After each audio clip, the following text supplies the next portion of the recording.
This is the story of an experiment in civic design. It is also the story of civic cooperation in which self-help was seen to be synonymous with public spirit. To bring it about, some 80 property owners and occupiers in a town hall area combined to give that area a new lease of life. To their efforts were joined those of the local authority, the Ministry of Transport, the local bus company, the Civic Trust, and a number of architects and designers. The town hall area was at Burslem, Stoke-on-Trent, and this film is a before, during and after record of some of the work done. Most of our shopping areas all over the country have an uninviting, undistinguished and uncared for look about them.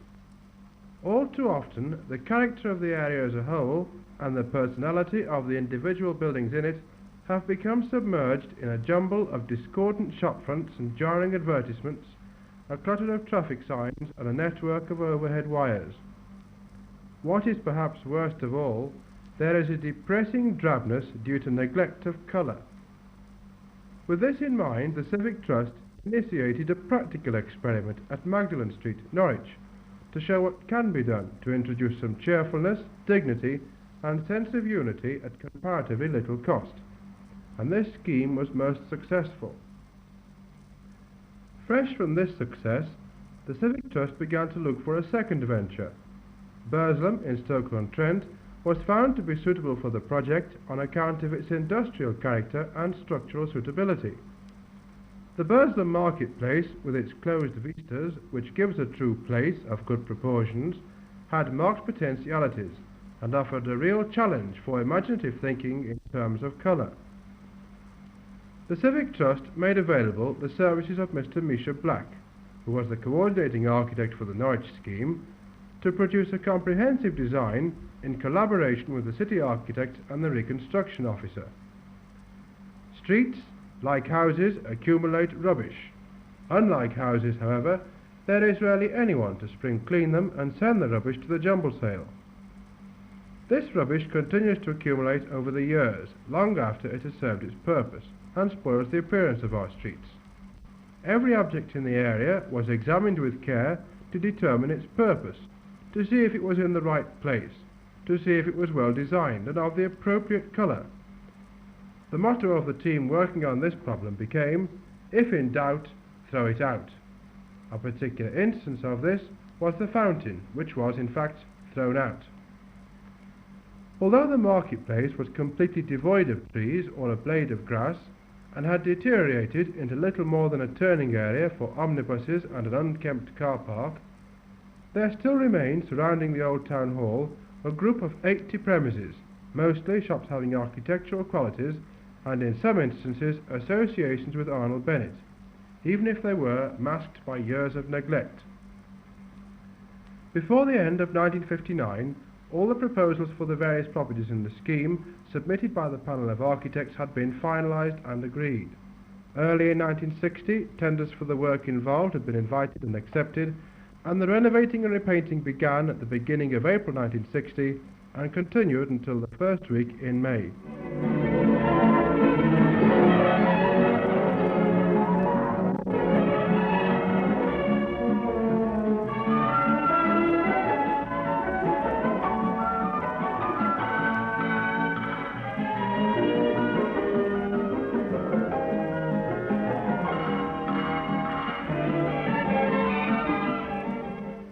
Before any painting was carried out in Burslem, particular attention was paid to the repair of all surfaces and the removal of old wires, brackets and other excrescences which had accumulated over the years. The opportunity was taken to restore the glazing bars of old windows, to reline sagging gutters and rejoint defective downpipes. It was because this underwork was so carefully done that the painting looked so mannerly. The structure of the building must be worthy of its paint before it is applied, or half the effect will be lost. There are too many colours in the paint manufacturers' catalogues for all to be permissible in any one decorative scheme. It was therefore essential to pick a small range of colours which were suitable for juxtaposition and for the effects required. Two groups of 17 colours selected from the British Standard range were shown in a manual. The first group of 11 strong colours was intended primarily for small areas such as fascias, doors, windows and other woodwork. The second group of 6 paler colours was for larger surfaces. Those admirable neutrals, black and white, were of course used in addition, making a total of 19 colours to choose from. Giving some of these premises their facelift was not a matter of painting alone. A thorough cleaning of existing surfaces achieved a gleaming new look. Darker colours, though not desirable in great quantity, contrast happily with the lighter ones in more general use, and provide the visual stimulation so necessary to the success of any colour scheme. The brightest colours were used to break the area into sections, and thereby add to its interest.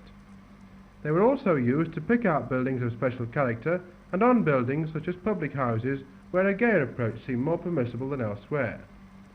Brickwork, stone, flint, and other natural surfaces in good condition were not normally painted, though there were some exceptions to this rule. The bus stops were redesigned.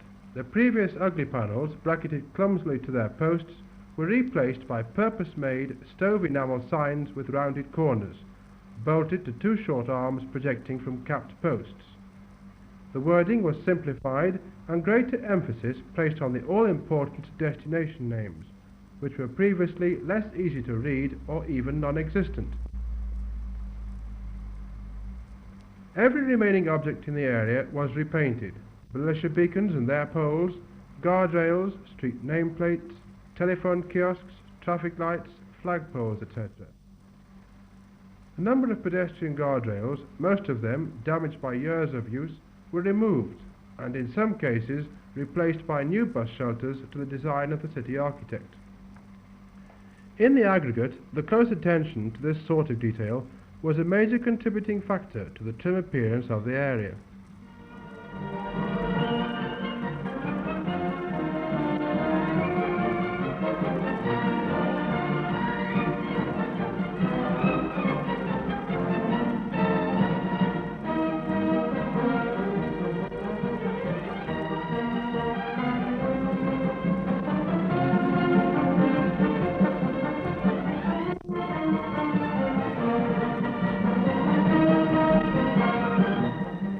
And now to take a look at the finished scheme. The use of vivid colours requires skill, sensitivity and experience if vulgarity is to be avoided. A street, after all, is not an exhibition which can easily be changed as soon as the effect becomes tiresome.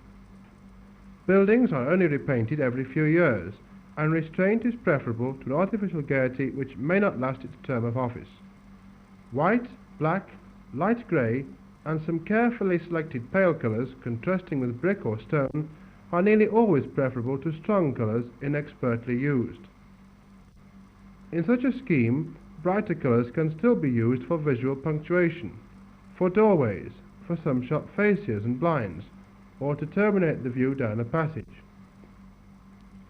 Projecting signs can add interest to a shopping street and be helpful to the public. They must not, however, be numerous, or they will defeat their own ends, as well as spoil the appearance of the street. The signs that were retained, in most cases they were inn signs, or related directly to the business of the shop, were painted dark or strong colour, to contrast with that of the building, with lettering and perhaps a border in white or lighter colours.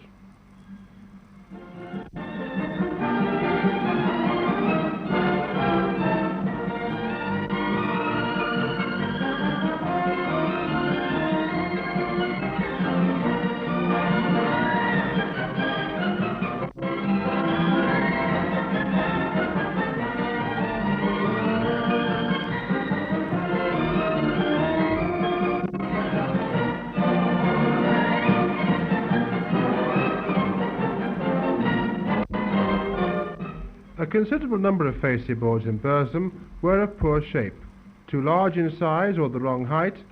In particular, as elsewhere, they had often crept up over part of the first floor windows, thus destroying the balance of the facade. Materials used for the new fascias were, in the main, painted wood.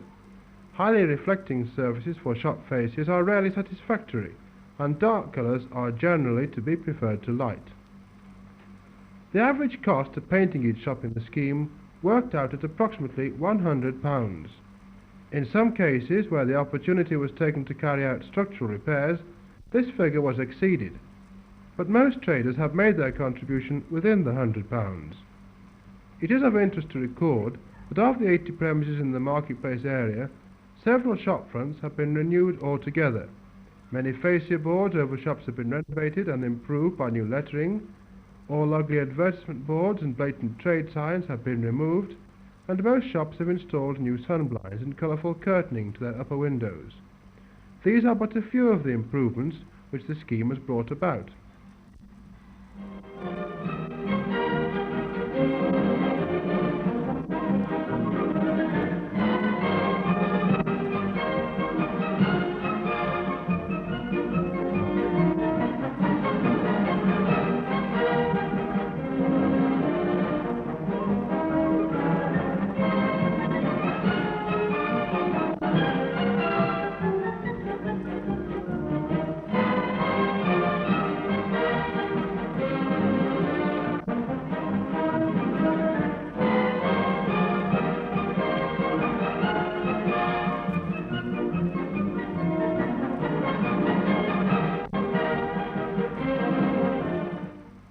On these two pictures, side by side, you can get an effect of the before and the after.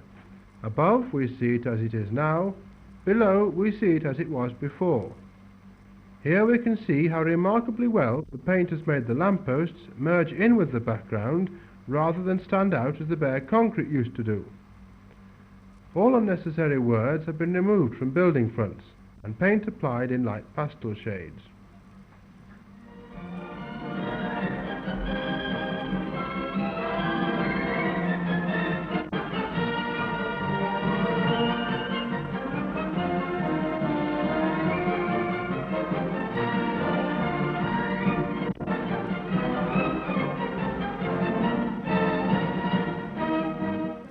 Here we can see the old buildings on the right and the new decor on the left. Side by side it is possible to get a better and clearer impression of what the improvement has meant to these buildings.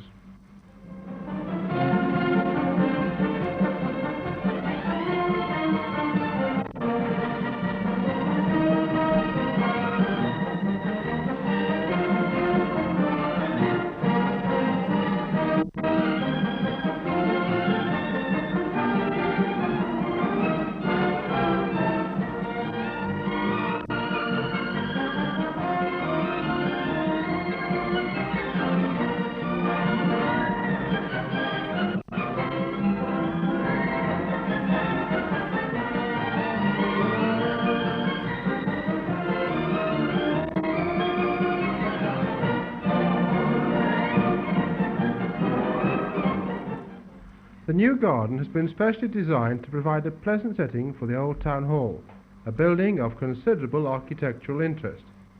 Trees which have been planted in the garden include sycamore, thorn, plane and alder.